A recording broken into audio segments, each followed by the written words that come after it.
In the autumn of 1348, the Black Death that had spread northwards from the south coast arrived in North Bucks.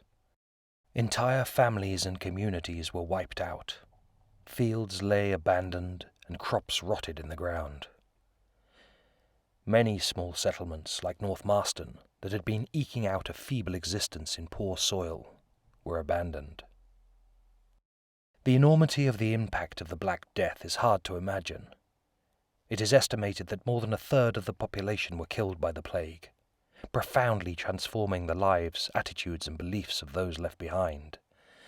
The Black Death was a stark reminder of man's mortality, the fragility of life, and the uncertainty of future. People sought sanctuary and comfort in a more profound attention to worship that manifested itself in intense self-sacrifice and a long life obsession in preparing one's soul for death. Against this backdrop, the cult of saints emerged. Powerful saints like the Virgin Mary could intercede as an advocate for the souls suffering in purgatory being cleansed of mortal sin to prepare them for heaven. Some, like St. Christopher, could act as a talisman to protect the living against the unexpected death, and some could perform miracles of healing. Some saints developed a reputation for being particularly effective at curing specific diseases. One of these was John Scorn, who had been the rector at Notrh Marston from 1282 until 1314, and was reputed to have performed several miracles. Steadily over the period from the mid-14th century until the early 16th century, increasing numbers of people took part in pilgrimages to the shrines of powerful saints. The three most popular pilgrimages in England being to the shrine of Thomas Becket at Canterbury, the shrine to Our Lady of Walsingham, and the shrine of John Scorn at Notrh Marston. The impact on the village, and indeed the surrounding villages, was immeasurable. The scale of pilgrims' votive gifts left at the shrine and the bequests from hundreds of wills from all over the country would have been considerable. The church's income was transformed from £6 a year to £500. This equates to over £2.5 million in today's values. Gifts at the shrine would have been considered a good investment. As the Dean of Salisbury is quoted as saying, "Let him put in the box at the shrine of the saint whatever he would, he should receive 100 times as much in the present world, and in the world to come, everlasting life."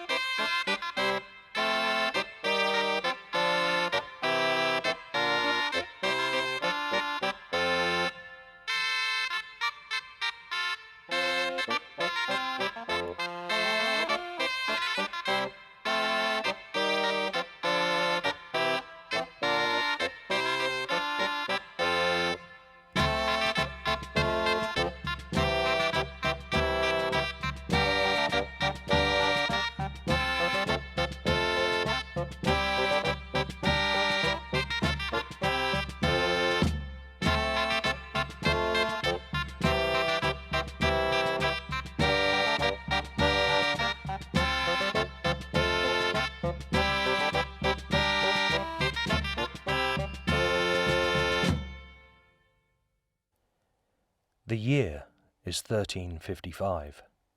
The country is still staggering from the Black Death of 1348 that killed nearly half the population.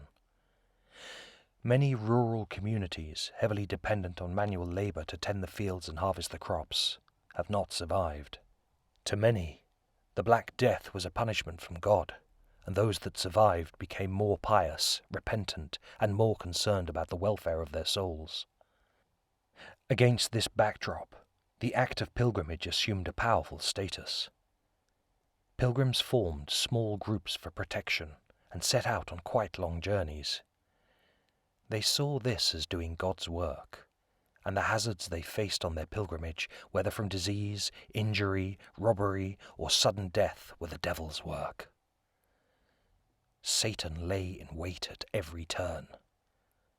and the pilgrims sought as much help and protection from heaven that they could. The objective of their pilgrimage was typically a shrine to a saint with paranormal powers, who could intercede on their behalf to reduce the length of time their soul languished in purgatory before rising to heaven, once cleansed of all sin. Stones at the side of their path acted as waymarkers to guide them, because if you are travelling through a landscape that is unfamiliar to you, you need guidance to follow the path. There were no roads as we know them today, so most of your journey was across open ground, in which waymarkers were essential. Some may have taken the form of standing stones or crosses, but very few of the waymarkers from the 14th century survive, having been lost as roads and settlements were developed. It seems logical the waymarkers would have been fashioned from whatever material was readily available, whether wood or stone. Local waymarkers in the countryside around Notrh Marston would have used the limestone which is found in outcrops on most of the local hills. This is a soft, porous stone, easily eroded by weather. Following the pilgrim paths to Notrh Marston, one often sees these stones adjacent to the path.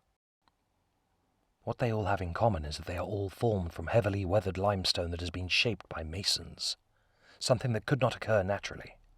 After nearly 700 years of exposure to the elements, they have become rounded and worn in appearance. But one exists that also bears a cross deeply incised into its face. It sits beside the road leading towards Quainton Church. It is likely to have been painted white with lime wash, so it was visible from a distance or in poor light.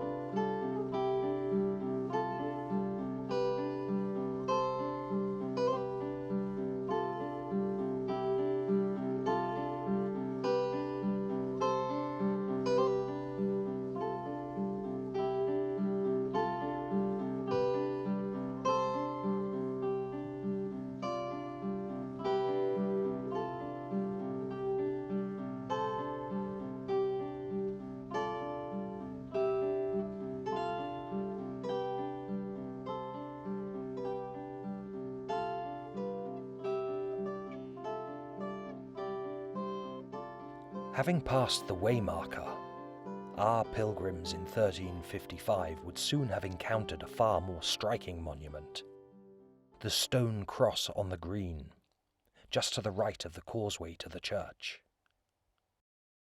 Over the years there has been much speculation about its purpose, standing as it does barely a few hundred yards from the church.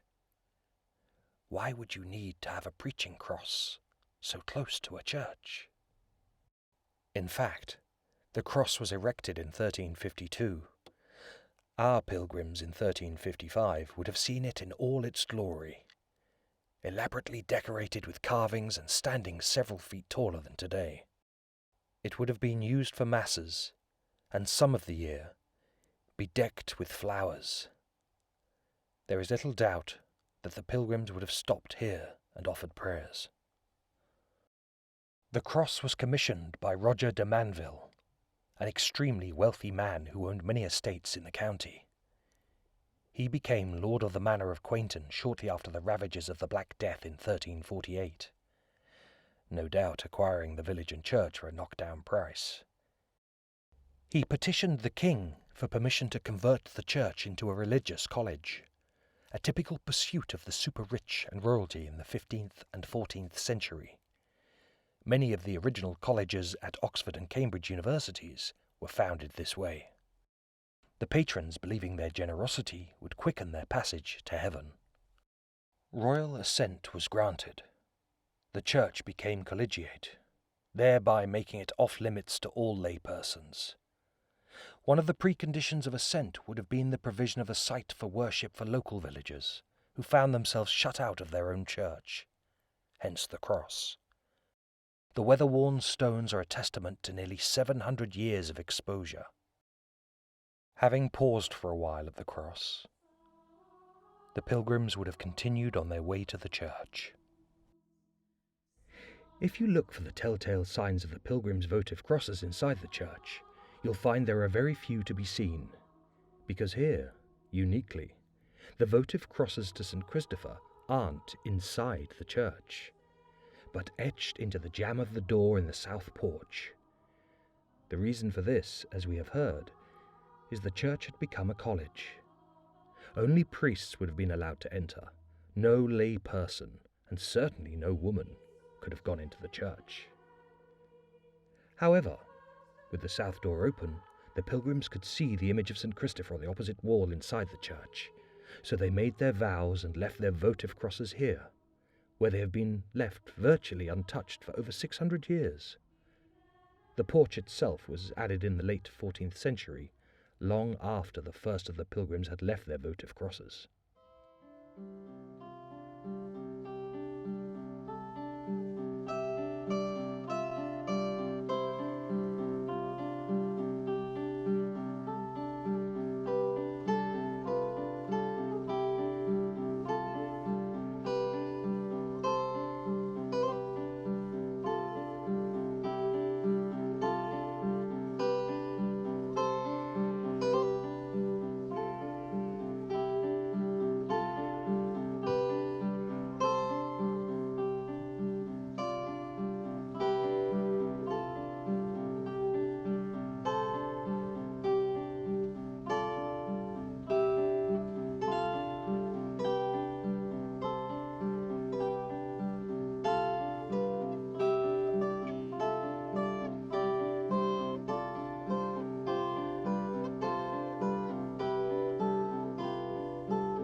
Having sought the protection of St. Christopher at the church, the last leg of the pilgrim's journey takes them over the hill to the northeast of the village.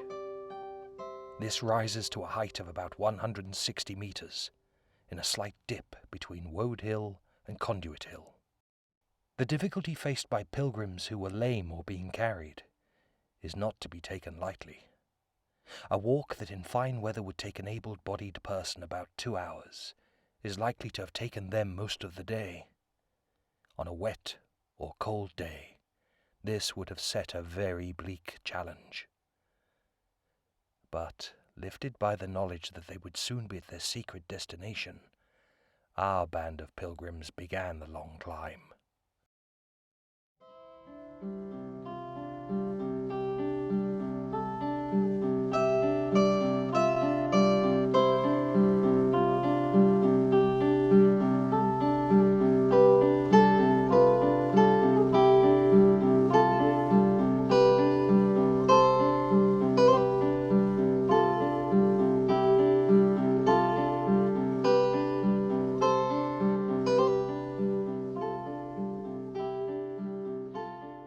After their long climb, they reach the top of the hill, and a broad landscape unfolds before them.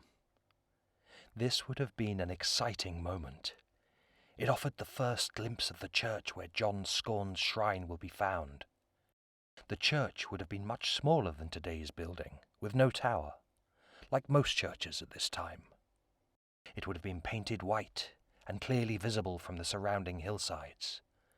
Local churches were still being whitewashed until the late 1700s. One can imagine the relief felt by the travel-weary pilgrims, who may have fallen to their knees to give thanks for having got within sight of their goal. They will have known their route from here is less strenuous than the climb up the hill from Quainton. At the bottom of the hill, their path crosses with the Roman road laid down 1,000 years earlier. The road marks the parish boundary, and from that point, the pilgrims are in Notrh Marston.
What did they do at Notrh Marston?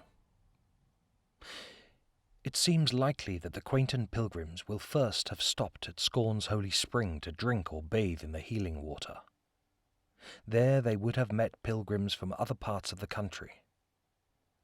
Then they would have made their way to the church to see Scorn's shrine. At the church they would have been escorted by canons from the Dunstable Priory, the priory being responsible for the church at the time, and taken to the shrine that held Scorn's bones, or relics, which stood in front of the main altar. This is a typical reliquary shrine, and it enabled pilgrims to get as close as possible to the relics and their paranormal power, some actually climbing inside. Pilgrims would leave their gifts in an iron-bound box at the shrine. Some will buy a pilgrim badge as evidence of having reached the shrine. This is a replica of a John Scorn pilgrim badge that was found in London. You can buy these today from Notrh Marston History Club. Some pilgrims will have made the pilgrimage on behalf of someone else, perhaps through a bequest or funded by a wealthy living patron. These professional pilgrims may have visited several shrines and sport many badges as evidence. It seems possible that the wealthier pilgrims might have stayed near to the shrine for several days, a source of income to the villagers, providing food and lodgings. With pilgrims arriving from all directions, Notrh Marston will have been quite a busy place during the pilgrimage season. But whether rich or poor, the pilgrims all faced one certainty. At some point, they've got to make the journey all the way back to where they came from. But perhaps with a lighter heart and a great sense of achievement.